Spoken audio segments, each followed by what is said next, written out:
This is a video to show you how to prepare a photograph for making a transparency for photograms or cyanotypes, in this case, specifically for cyanotypes.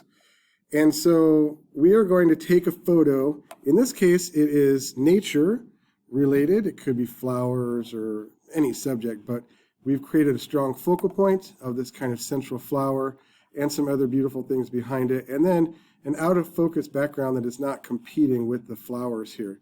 So it's pretty well composed. It looks like it'll make a neat cyanotype. It would also make a neat photogram. But we want to take more than one picture, so we have some choices like different angles to choose from or different views like wider, farther away, or closer in. So you're going to kind of sort through the photos that you like opened up in Photoshop and decide which one you want to edit and use. For instance, if it were this one, it definitely has too much extra down at the bottom. It's kind of cluttered. You might want to use the crop tool and maybe crop it in a little bit and get rid of that stuff there down at the bottom, so it's just focusing on the more central flower, or in this case it might be two flowers. So you hit enter once you're done with the crop tool, cropping it, and it will crop it and get rid of the extra. It may need to be even more cropped in because that's really a lot of extra space there.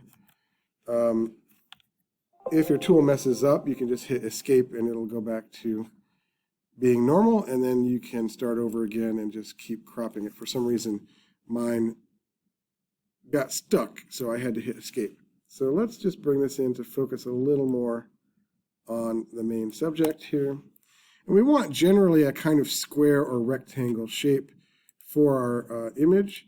And so however you do it is up to you, but we're going to make kind of a rectangle, and it has the rule of thirds grid here, so you can kind of see maybe I want the little stamen and pistils to line up with that third line, or maybe I want it more centered like this. It's up to you, but those third lines are really helpful for designing purposes and composition. So let's crop that.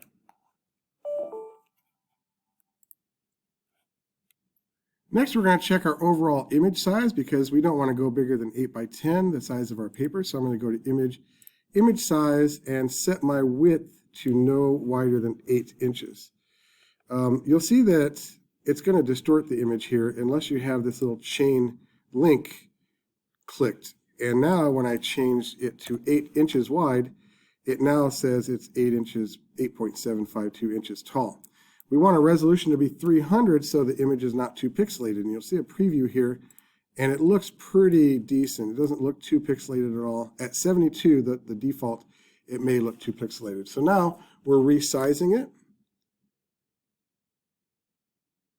There we go. So you'll see my rulers up at the top. If you don't see your rulers, go to Control R. My rulers say it's 8 inches wide by almost 9 inches tall.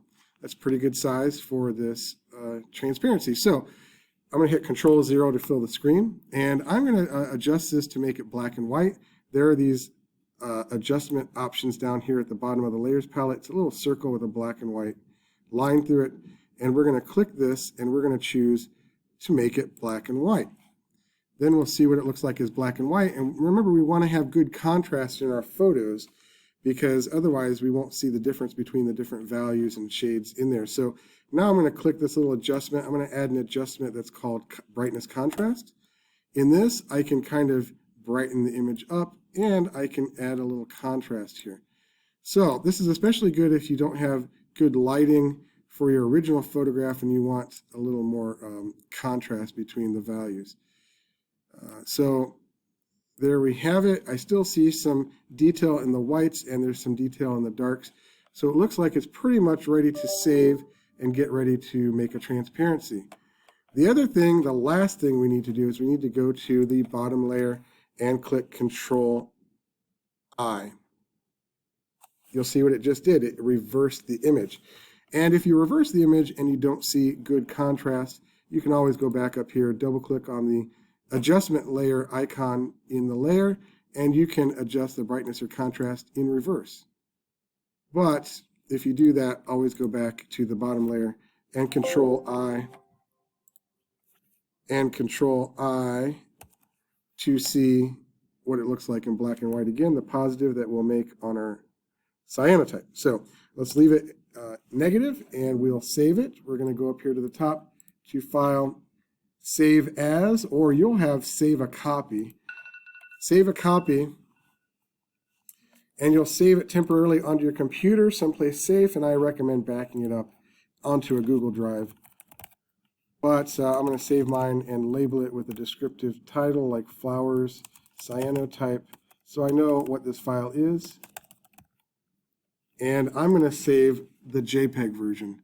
So if you go to File, Save a Copy, and then go to save the version of it as a JPEG, you will have the file you need for transparency, and then you're going to upload that to Canvas.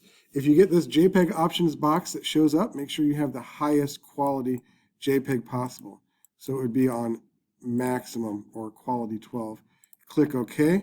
It'll finish saving it, and then we can see our image ready to make a transparency. Any questions with that, let me know, and thank you for now.